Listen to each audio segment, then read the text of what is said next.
So Dr. Lembeck works with the Yale Child Study Center. She's a pediatric psychologist. She spends a portion of her time working in the outpatient psychiatric clinic and the rest of her time working in the Yale New Haven Hospital's pediatric neurology clinic with focus on headaches and muscular dystrophy. She also does some supervision and psych assessment. So let's get her presentation started.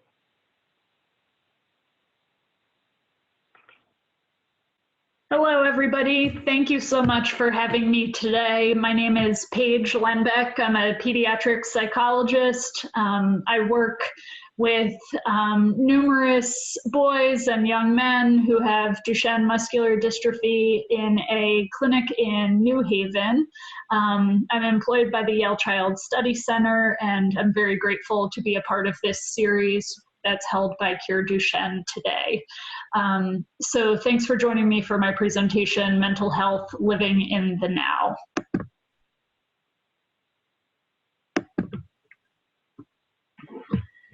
My goals for today's presentation and what I hope for you to hear is more about the importance and challenges associated with living in the present. We know this is something that people commonly say and encourage and is much more easily said than done.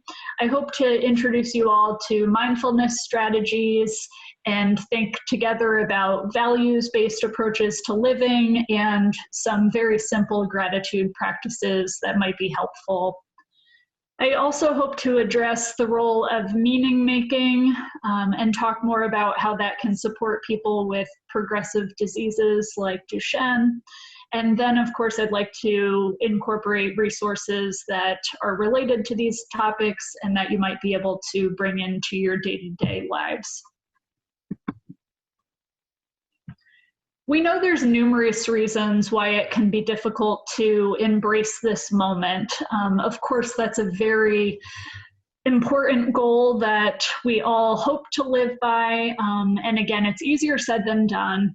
There's numerous factors that make this challenging. A very obvious one that we can all relate to is the coronavirus pandemic right now. This is something that is just all-encompassing. It's really hard to completely put this event out of our minds.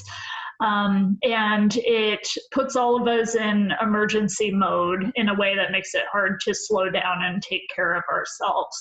There's also numerous societal pressures as well.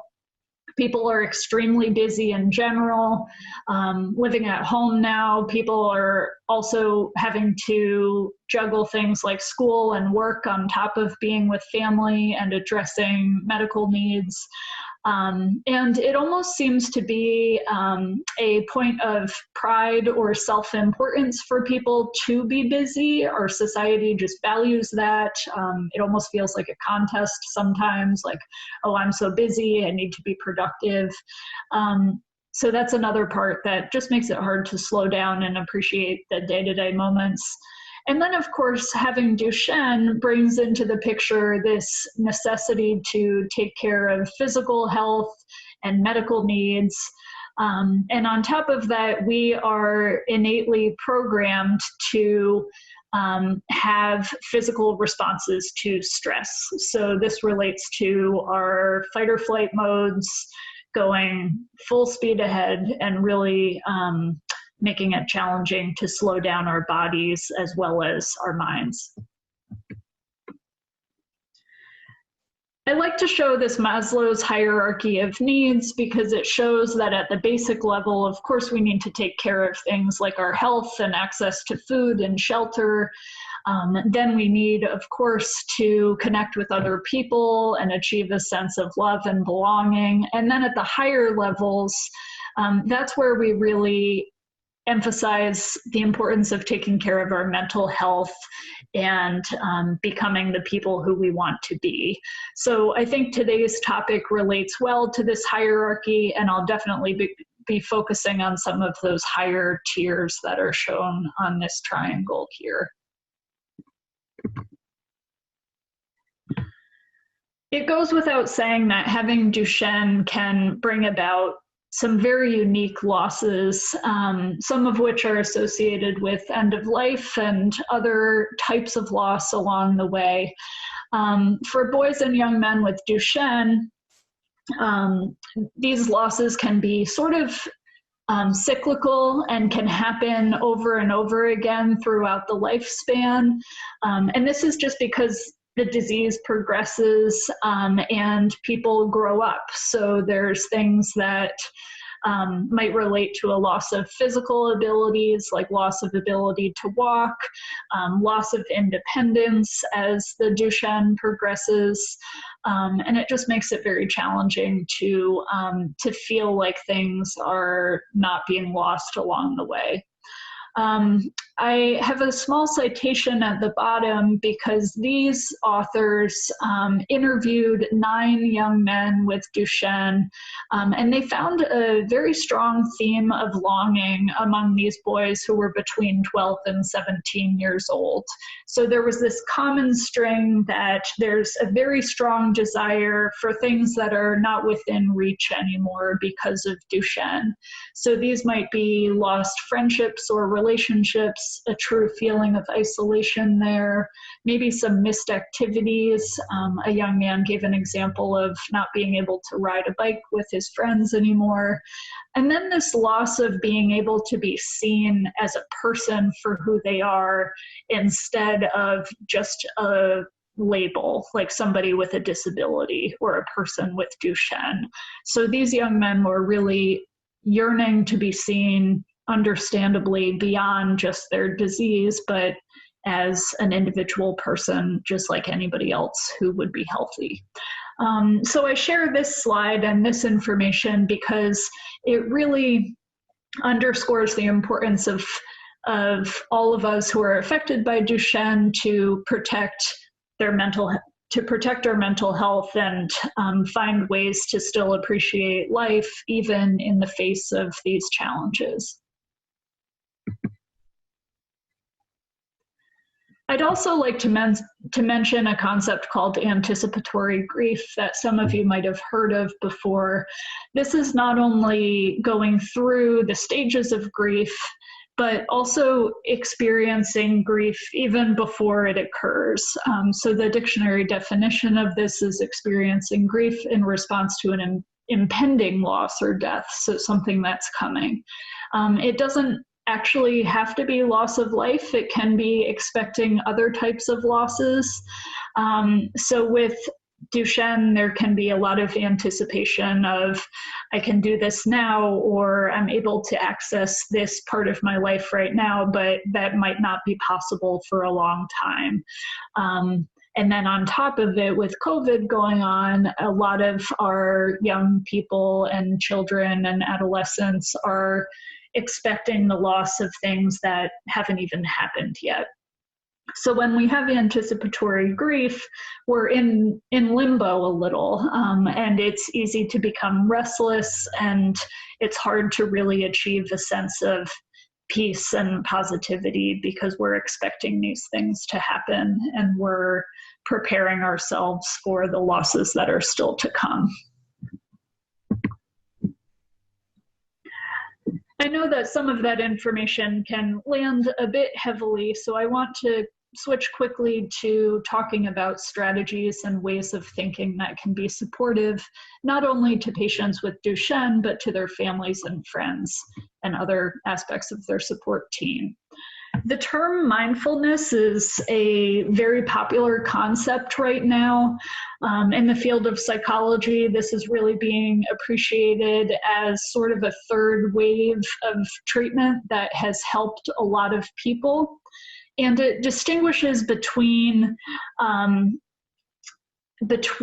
being very busy and focused on fixing and moving ahead to the future, and instead replacing that with what can we do to really be more aware of ourselves and help slow things down and simplify things. So I really liked this image that gave a nice visual for that distinction. Mindfulness, to put simply, means paying attention on purpose and with curiosity. I'll talk in the upcoming slides about how this can be done at a very simple level, even in ways that only take a minute or two. Again, it means that we're hoping to increase our awareness, and there's been numerous benefits that have been associated with mindfulness. So mindfulness can help improve our ability to problem solve. It helps people regulate very strong emotions and behaviors. And there's been some studies that even show it can have health benefits. So being mindful can help people who experience pain. It can slow down people's heart rates. It can slow down that fight or flight response that I referenced earlier.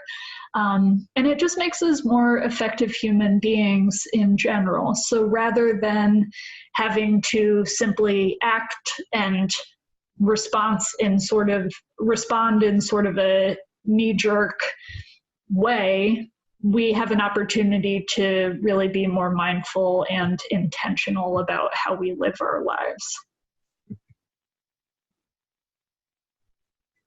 There are, again, very simple, basic level techniques that I'd like to introduce that can be practiced in day-to-day routines, just as if you would focus on drinking water and doing these other things to take care of yourself.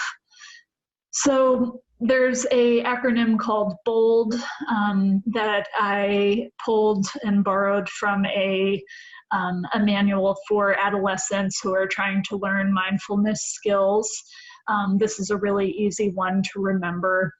So the B stands for breathing deeply and slowing down.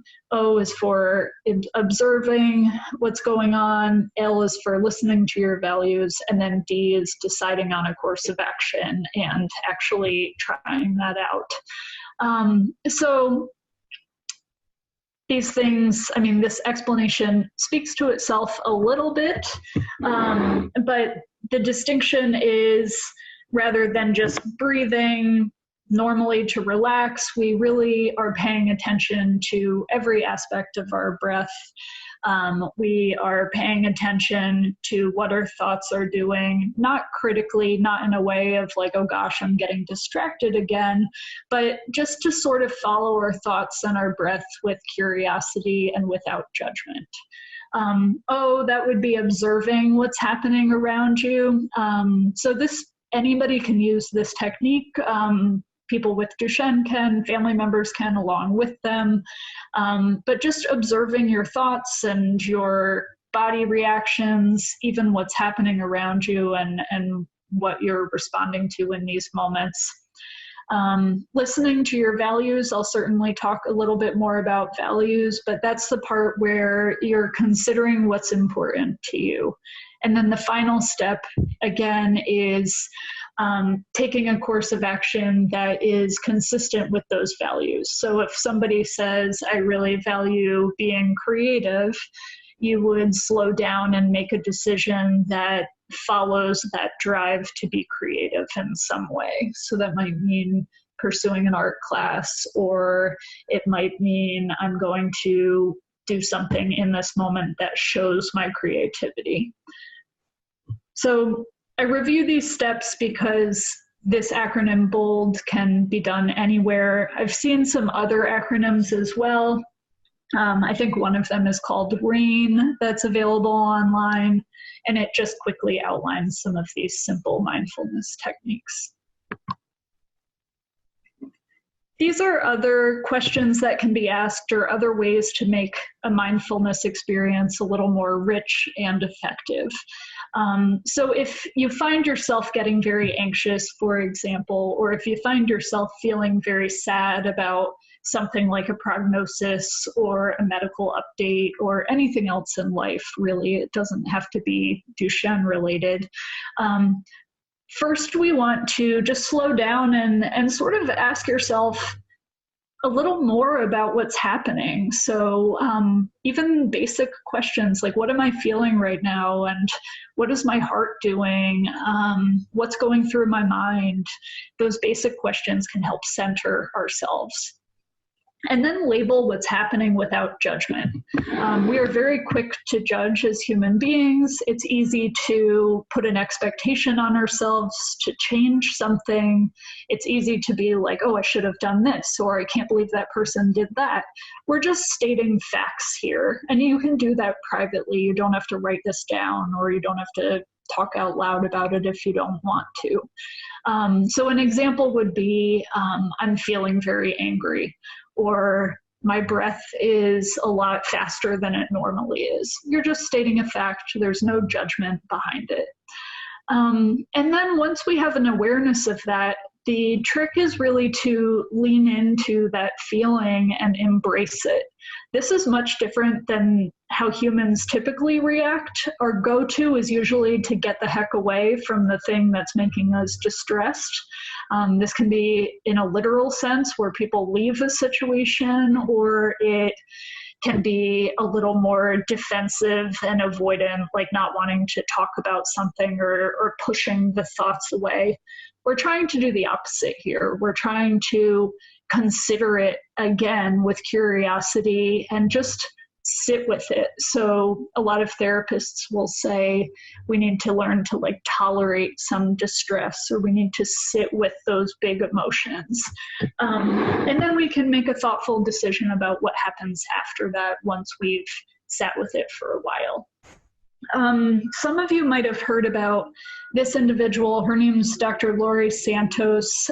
She is a psychologist at Yale who teaches an incredibly popular class on happiness. I think once COVID hit, about 500,000 people or something like that registered for her class, which is still accessible for free via Coursera, I believe. But she talks a lot about savoring the moment. And savoring means stepping outside of this moment to really review it and appreciate it. So she recommends things like focusing on the moment very intentionally, sharing it with somebody, documenting it, maybe taking a picture of it, for example, and then appreciating it. So recognizing that you're lucky to experience it. This does not have to be a big thing like going on a beach vacation or anything. The moments can be simple life pleasures. It can be standing barefoot in the grass outside. It can be cooking a favorite meal. It could be taking an especially nice warm bath or shower, eating a food that you love. So the intervention itself is really just slowing down to fully experience those tiny life pleasures. And if we do that enough times over the course of a day or a week, it can add up and really allow us to live in a more rich way that's much more pleasurable. This is another very brief mindfulness exercise. If we had more time, I would walk you all through one. This is a popular one, I would say. Even just pausing to tap into all of your senses. So finding 5 things you can see, 4 things you can feel or touch, 3 things that you could hear, 2 things you could smell, 1 thing you can taste. Anybody can do this regardless of what their ambulation abilities are like, and regardless of where you are and at what time. You can imagine that if you have all of this information swimming in your head, and if you're thinking about all of these things, it forces us to slow down because it competes with other anxieties or worries that might fill up our head otherwise. So I'd encourage you all to try this out at some point, even today. There's many other positive practices that are pretty commonly talked about, I would say. The first part is importantly ensure that the basics are in place, things like getting the right medical care, having good hygiene, sleeping well, eating well. I mean, I know that our society places importance on these things for good reason. And it's sort of going back to that triangle I showed in the beginning with Maslow's hierarchy of needs. Unless these things are in place, it's going to be harder to access other things that would protect our mental health. These things need to be the foundation for the other techniques that I'm talking about. It's very important to give yourself grace. I would recommend this for anybody, but if you're a person who's affected by Duchenne and then you're also living in a pandemic situation, it becomes incredibly crucial to speak kindly to yourself, to allow room for the fact that you're not always going to be the best version of yourself.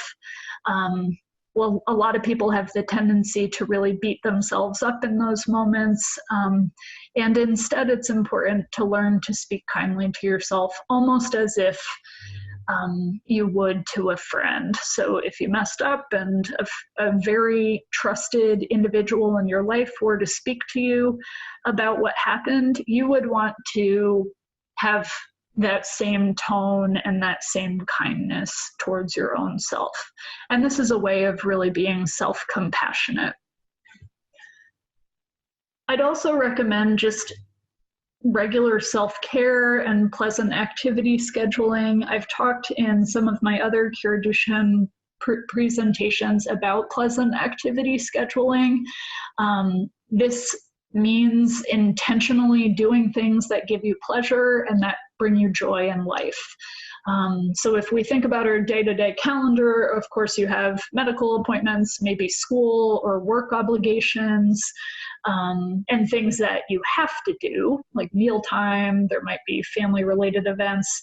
And then outside of that time, schedule things, literally put them on your calendar or on your phone that just bring you happiness. And it doesn't have to be something very time-consuming. It can be an art activity. It can be, hey, I've really been meaning to learn that new hobby, or I've been meaning to do this thing with a friend, or check out this new video game. But do it on purpose, because otherwise it's too easy to have other things become a priority when this should really be prioritized as well. Gratitude journaling is another easy trick or technique that has been shown to bring a lot of people happiness and satisfaction in their life. It's pretty self-explanatory here. All it would involve is documenting things that you're grateful for. So when I've done this myself, I'll even just pull up the notepad on my phone, and at the end of the day, before I go to sleep, I'll jot 5 things down that I'm grateful for. And it can be things spanning from my job to my dog, to the fact that it was sunny today, to the fact that there was a short line at the coffee shop, whatever it is. But there's a lot of evidence to show that people who express this gratitude, or people who show kindness to others, and even just are helpful, gracious people, that can turn itself around and make us happier people as well. So I would encourage you to all, as often as you can, to just take a moment and think about what you are grateful for in life, even though you've been handed a very difficult situation. And I'm a big proponent of rewarding oneself as well. There's probably many day-to-day challenges that people are experiencing. So once you get through something big that's been hard, I would on purpose schedule a reward. And that can be anything ranging from, I'm going to buy myself that thing I wanted, to I'm going to make sure I do that fun thing immediately after the obligation that I was sort of dreading. But make sure these rewards are happening, because you're doing a lot of hard work. And a lot of times I would imagine you've earned it. Here are just a few of the many, many, many resources and apps and websites that are available that can be found if you Google mindfulness or gratitude, or even something called ACT, like acceptance and commitment therapy. There's tons of apps, very easy to find. Every person prefers a different kind of forum or app or resource for these things, so I'd encourage you to explore what works for you and what you like. But these are all ones that have gotten pretty good reviews and that some of my clients use with success.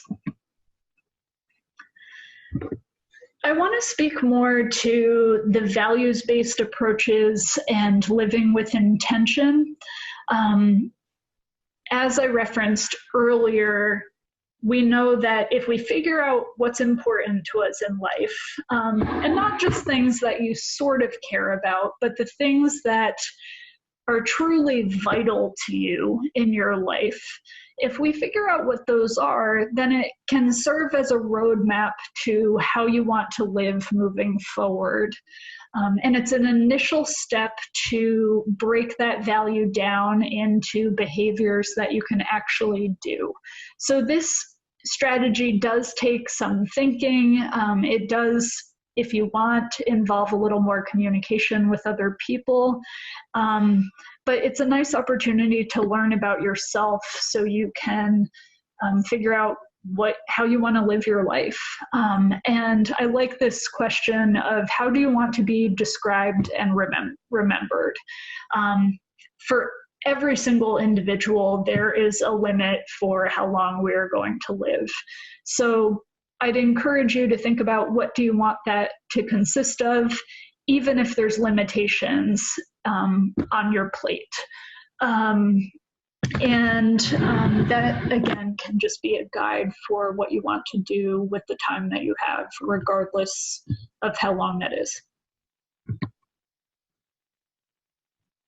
This is a nice segue into making meaning. This is a concept that relates a lot to the themes of loss and grief and challenge that we've been talking about. It's in our nature to derive a sense of meaning from tough experiences, whether that be a death or Duchenne or COVID. We're kind of driven to figure out why did that happen and how do I make sense of it. So for people who are affected by chronic or serious diseases, there are certain interventions that have been created that are based on really figuring out the meaning of life for that person that have been very helpful. And some of these strategies also help us come up with a cohesive narrative or a way of telling our story that can be therapeutic and helpful too. So for example, people who have experienced trauma often work to create a pretty detailed story of what they've been through because it helps them process those emotions and organize their thoughts about what happened. So this is very relevant to those of you who are affected by Duchenne because, of course, there's very unique features to each of your stories, some of which I would imagine have not only been challenging, but have helped you grow as well. So that's where the meaning making comes into play. For everybody on Earth, leaving a legacy becomes highly important as well. That goes back to thinking about what is our purpose here, what are we leaving behind, and this, if you have Duchenne, this can, of course, still be thought about very carefully of how does Duchenne fit into your legacy as a person? What do you want to accomplish? What is still possible to do even if Duchenne is a part of your life? I wanted to share a couple of quotations that came from the earlier article that I referenced with the 12 to 17-year-old young men who were interviewed. These were nice examples of how people have taking something away from their Duchenne experience and put a spin on it to make their life either more tolerable or more fulfilling, and have really helped their quality of life by thinking about it differently. So the first one is, but I think or living with Duchenne, also a couple of good things about it. I can draw better than a lot of people because I don't have anything else to do during the winter, and I can just sit there for hours and draw and get better. I'm also able to see technical things in my head. It took a while, but I can see in my head how an engine works, how everything is moving, and I have a really good imagination. So this person appreciated how they've been able to hone in on certain abilities that might not have been there if Duchenne didn't sort of gift them with this. The other young man stated, well, I don't think I got this disease out of spite. I think it might just be to make me think of something that can help people or make me see things different and help the world. And like this might help me see, just for people like me that like make things for us or do things for us. So this person, even though he paused a couple times, his main message was this gives him purpose and it might help him be part of something larger that supports people in the Duchenne community. So for each of you, I would really recommend thinking about, again, the potential silver linings here. So it's really both that we're hoping to accomplish. What are the takeaways? What are the points of meaning that Duchenne may have offered you in your life that could be perceived as positive and helpful? And then on the flip side, when you do have those hard moments, which of course you will because you're a human being, that is also a time to be mindful of those moments and to lean into that feeling. And accept it for what it is. One really fabulous example of making meaning in the face of Duchenne and filling a person's life with purpose is John Hastie. I'd encourage you to check out this documentary that he put together called A Life Worth Living. And he's traveled around and spoken to other, older adult men who have Duchenne and what they've accomplished with their lives. It's a great resource and example of what we've been talking about today. So as a takeaway, of course, we know it can be challenging to slow down and take care of ourselves. It becomes extra challenging when you're affected by Duchenne.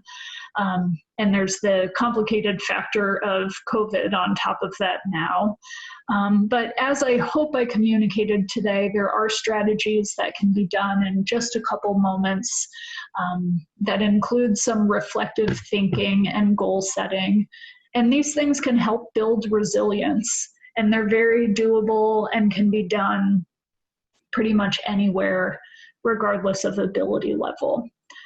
These things included mindfulness, trying to figure out one's values and live in accordance with those values, and working hard to make meaning out of some tough situations. So I'd like to leave you all with this final thought and quote by Ralph Waldo Emerson, which is, "The purpose of life is not to be happy. It is to be useful, to be honorable, to be compassionate, to have it make some difference that you have lived and lived well." Thank you very much for having me today, and I wish you all well.